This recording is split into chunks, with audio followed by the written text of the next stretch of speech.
नमस्कार. आठवणीचं पान या यूट्यूब चॅनलवर आपलं मनापासून स्वागत आहे. हृदयाच्या कप्प्यात जपून ठेवलेली एक आठवण मी तुम्हाला सांगत आहे.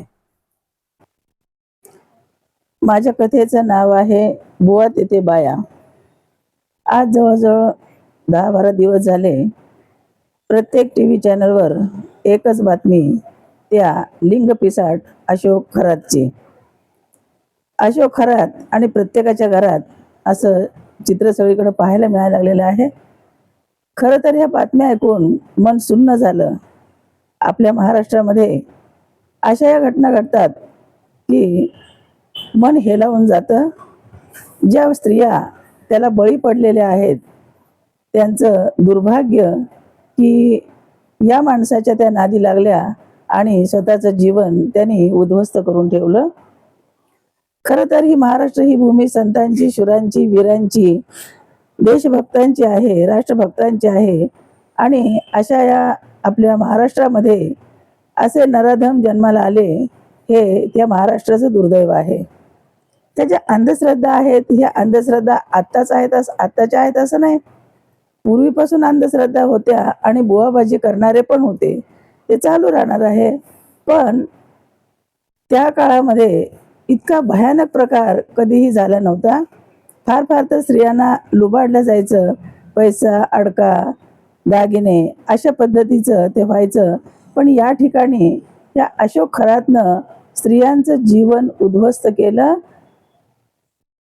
ती बातमी जेव्हा पाहिली, तो व्हिडिओ जेव्हा पाहिला की हा खरात बायकांना, म्हणजे आता अनेक बायका आपले प्रॉब्लेम घेऊन त्याच्याकडे जायच्या आणि मग कुणाला मूल होत नव्हतं, तर कुणाच्या मुलीचं लग्न जमत नव्हतं, मुलांना नोकरी नव्हत्या किंवा घरगुती काय ज्या त्यांच्या अडचणी असतील त्या सोडवण्यासाठी म्हणून त्यांच्याकडे जायच्या. आणि मग या माणसाला इतकी हाव निर्माण झाली की त्याचा जो विकृतपणा होता, हा विकृतपणा बाहेर यायला लागला. एका व्हिडिओमध्ये तर आपण पाहतो की एका स्त्रीशी अश्लील दृश्य करतो आणि एवढंच नव्हे तर स्त्रियांना आपलं मूत्र पाजतो. आणि तरीही या स्त्रियांना त्याचं काही वाटत नव्हतं, कारण ही गोष्ट बाहेर बोलण्यासारखीही नव्हती. तोंड दाबून बुक्क्याचा मार त्या सहन करत होत्या आणि त्यांना श्रद्धा होती की आपलं हे जे संकट आहे किंवा आपली जी समस्या आहे ह्या खरात सोडवू शकेल. आणि म्हणून त्याच्या चरणी ह्या अनेक स्त्रिया लागलेल्या होत्या. आणि त्यामुळं तो हैवान जो आहे, या हैवानानं अनेक स्त्रियांचं जीवन असं उद्ध्वस्त केलेलं आहे. आता दुसरी गोष्ट अशी की आपल्या रुपाली चाकणकर ह्या महिला आयोगाच्या ज्या अध्यक्ष आहेत, या अध्यक्षा जेव्हा त्याचे पाय धुतात, पदराने त्याचे पाय पुसतात, तेव्हा तर अशा अनेक भोळ्या स्त्रिया त्यांच्या नादी लागल्या. कारण त्यांना असं वाटायला लागलं की जर महिला आयोगाची आपली महिला जर एवढं त्याच्या मागं लागली, भक्ती करायला लागली, तर खरोखरच हा बाबा जो आहे त्याला काहीतरी सिद्धी प्राप्त झाल्याशिवाय हे असं होणार नाही. आणि म्हणून अनेक मोठ्या घरातल्या श्रीमंताच्या बायका, गरीब त्याच्याकडे कोणी फिरकलं नाही कारण त्याची फी म्हणा जास्त असेल, पण हे सर्वसामान्य कुटुंबापेक्षा सुद्धा ज्या हाय प्रोफाईल स्त्रिया आहेत, या स्त्रियांचा गराडा मात्र त्याच्या भोवती आपल्याला दिसतो. आणि अतिशय लांछनास्पद ही गोष्ट या महाराष्ट्राला सहन करावी लागली. असं म्हणतात की पापाचा घडा भरला की तो पालथा होणारच. आणि मग एक स्त्रीनं त्याच्या विरोधात तक्रार दिली आणि त्याचा भांडाफोड झाला. आणि सगळ्या चॅनलवर ह्या बातम्या जेव्हा दाखवायला लागले, तेव्हा मग प्रत्येक जण भांबावलेला आहे की अरे हे काय घडत आहे. आणि मग असं वाटायला लागलं की समजा मूल होत नाही म्हणून बाबाकडे जायचं. तर विचार करा की मूल होत नाही आणि म्हणून तो योनी शुद्धीकरण सांगायचा आणि तुझ्या नवऱ्यामार्फत तुझी योनी शुद्ध होणार नाही म्हणून स्वतः तिच्यावर बलात्कार करायचा. आता समजा त्याच्यातून जर तिला मूल राहील तर ती कुठल्या तोंडानं मिरवणार की हे मूल माझ्या नवऱ्याचं आहे म्हणून. म्हणजे तिचा जो आत्मसन्मान आहे हा तिथंच संपला ना. हे मूल त्या बाबाचं आहे हे कुठल्या तोंडाने तिने सांगेल. तिचं मन कायम तिला खात राहील की आपण हे चुकीचं केलेलं आहे, आपण हे चुकीचं केलेलं आहे. आता विज्ञान किती पुढे गेलेलं आहे, IVF सारखी माध्यम निघालेलं आहे आणि त्यामुळे स्वतःचं मूल तुम्ही पोटात वाढवू शकता, एवढं सुद्धा त्या स्त्रियांना का समजू नये. आणि या स्त्रिया त्याच्या पायावर लोटांगण घातलं आणि मग त्यांनी त्याची पुरेपूर त्या बायकांची वाट लावली. असा हा भोंदू बाबा, असा हा अशोक खरात जेव्हा जाळ्यात सापडला तेव्हा मग सगळ्यांची झोप उडाली आणि महाराष्ट्राचे मुख्यमंत्री देवेंद्र फडणवीस यांनीही त्याच्यावर ॲक्शन घेतली. रुपाली चाकणकरांना राजीनामा द्यायला भाग पाडलं.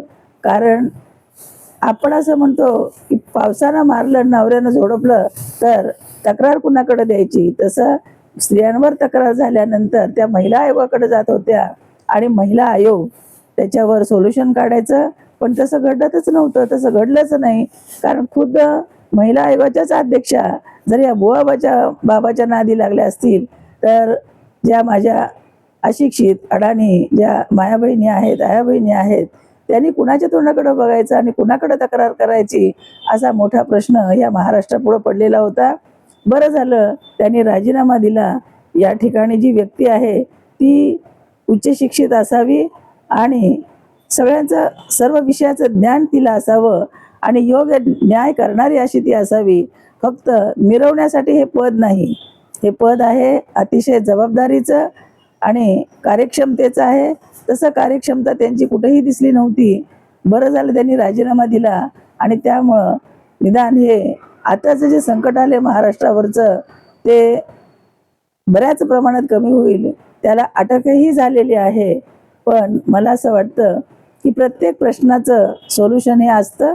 संकट येतात, निघून जातात, थोडासा वेळ द्यावा लागतो. पण घाबरून जाऊन कोणत्याही कौटुंबिक प्रश्नावर अशी बुवाबाजी करणं हे चुकीचं आहे.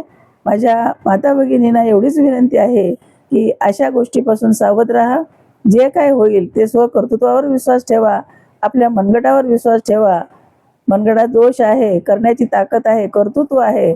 कर्तृत्वानंच आपले सगळे प्रश्न मिटू शकतात. बुवाबाजीनं काय होणार नाही. तर असा हा अशोक खरात.